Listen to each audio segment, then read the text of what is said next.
With another DJ BrewTube beer review. It's time for me to dive into a beer from one of my very favorite breweries who's decided to make one of my very favorite beer styles. And what brewery is it, you ask? It is Great Lakes Brewing Company out of Cleveland, Ohio, US of A. Yay, yay! And what beer do we have from them today? We have their 30th Anniversary Imperial Oyster Stout. As the name suggests, this is an Imperial Oyster Stout. It's a limited serving. It clocks in at 11% ABV and 37 IBUs. Now, for hops in this beer, they're using Simcoe and Mount Hood. And for malts in this, they're using chocolate, Cara 45, special roast, Harrington 2-row, roasted barley, and oats. That sounds pretty freaking awesome. And since it's an oyster stout, well, of course, they've got fresh shucked oysters in here. Well, maybe not, of course. Sometimes in oyster stouts, it's only oyster shells. Anyways, and they're also using cacao nibs. That pretty much freaking rocks. Now, if you're from Maryland, or maybe the Virginia area, you know all about oyster stouts in this neck of the woods. Kind of like the Delmarva, sort of, or the, MDVA kind of thing.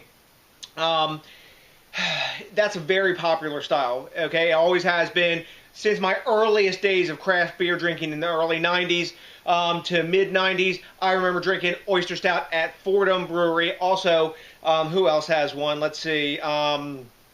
Flying Dog has an oyster stout, and also there's Waverly Brewery, who's a newer brewery in Baltimore. They make a pretty kick-ass oyster stout, but I haven't had an Imperial Oyster Stout before. So you know what? Let's stop flapping my gums, pop the top on this bad boy, get in the snifter, and tell you what's up with 30th Anniversary Imperial Oyster Stout. That's a mouthful from Great Lakes Brewing Company. Hell yes. Now, boom, obsessively collectible 30th Anniversary Great Lakes Crown, and tons of can of smoke rising to the occasion. Now, as you know, my opinion is, if you watch enough DJs BrewTube, that is, I think if any brewery nails classic styles, which in Oyster Stout is sort of a classic style, Great Lakes really freaking nail styles like that. So, let's get in the glass and stop flapping these gums. Sort of Coca-Cola looking, like the stream coming down from the bomber here, but I'm sure once we get in the glass, it's going to look totally black. Alright, let's talk about the appearance. And, as surmised, it is totally black. Man, a chocolate aroma and, like, salinity are blasting off the top of this. Anyways, black is nice, black is pitch. Down here where the stem connects to the bowl of the snifter here, there's a little tiny ruby hint, but not in the body of the beer. We've got a solid one finger head of tightly packed khaki bubbles, tiny bit soap sudsy in the center. When I swirl it, yeah, we're going to get some glass lacing out of this, I surmise, and there's tons of alcohol lakes just streaming and clawing down the inside of that snifter. Look at that, guys. That's a gorgeous beer in the glass, but it's got to smell good, too. So you know what we got to do? We got to dive in for that aroma! Man, first you're greeted with a nice hit of chocolate, and that sort of sea air salinity, that's coming from the oysters for sure. If I didn't know it was in there, it would still smell like a bit of salinity, almost the salinity level that you get on the aroma of maybe a Gotza.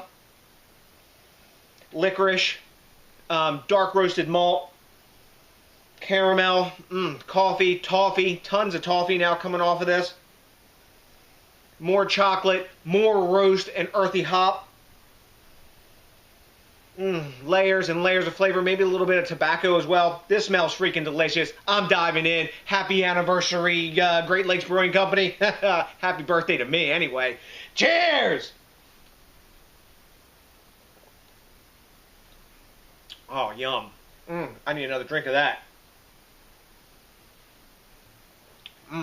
Nice, medium full mouthfeel. That's where it should be, I think, for an oyster stout. Like I thought. Excellent glass lacing. First thing you get hit with is that dark chocolate. After that, I'm getting earthy hop. In the mid to the back of the palate, there's a bit of that salinity, just a touch. Just because there's oysters in there doesn't mean you're going to get a big, giant oyster or sea kind of flavor. You're going to get salinity. If you haven't drank oyster stouts, that's basically what you get from it. If you eat oysters, you know, they unto themselves don't have like gigantic flavor besides like a salty sweetness. That's in this beer. The sweetness isn't there, but the salinity is. So it's got a kind of like drinking a stout by the sea. As a beer, invades the palate more. Getting more of that licorice and coffee.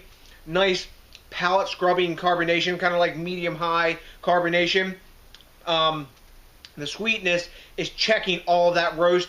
I can taste in this with that big roast in there, and in the back end there's some like raisiny fruitiness deep in the back end of the palate. That this would probably cellar well. It's 11%, so you're going to get some cellaring out of it. The salinity is not going to go away, and cacao nib chocolatey flavor usually doesn't as well. So I think you might get a good cellar out of this also. But really super easy to drink. There's actually the 11%. There's no warming in the chest, no taste of 11% alcohol in the flavor at all. Wow, this is a dangerous bomber which will bomb you if you go too hard on it for sure. Really, really nice, well-defined, as advertised flavors.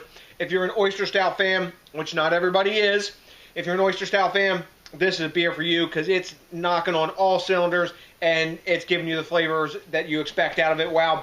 And the back end, man, that roast and the salinity really balance nicely with each other. It's more of a coffee roastiness as it builds up on your palate as well. Yum. So, you hear I'm digging this beer. Let's grade it. At time of recording, Beer Advocate is giving this 4.11 out of 5. So that's probably in the high A range for those guys. And Untapped is giving this 4.03 out of 5. That's definitely a high A range for those guys, because A plus is like 4.5. Let me take one more taste of it. I am an oyster stout fan.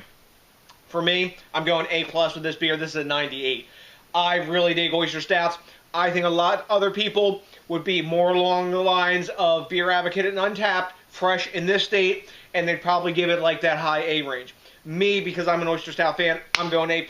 If you like oyster stouts, go get you a bottle of this because you're going to dig it. I had to go to D.C. to get it because in Maryland, we don't get Great Lakes beers. But since I'm a nomad for my job, I can do these things. So, have you had 30th Anniversary Imperial Oyster Stout from Great Lakes Brewing Company or maybe any other oyster stout? You can opine on that as too if you have. Let me know what you know, because you know what? I'm liking the quid pro quo and the back and forth. I'm also liking it when you think locally, drink locally, and support the craft beer movement. I am getting it done. Witness. I'm the embodiment of supporting the craft beer movement. Are you doing your part? Because that helps breweries like Great Lakes stay around for 30 years. That's freaking awesome. You know what's also really awesome is when you rate, comment, subscribe, especially if this is your first time joining us. And if you can get around to it, maybe consider, I don't know, getting in there and kind of smashing that like button, because that, along with one bomber, especially the 11%, is all I'm going to need of Great Lake Brewing Company's 30th Anniversary Imperial Oyster Stout. To put my big ass happy face on. So, to the next DJs BrewTube, I got nothing but a bunch of Great Lakes Brewing Company drinking love for you, and you know what's coming for you by now. Hell yes, that's right, a big ass peace out!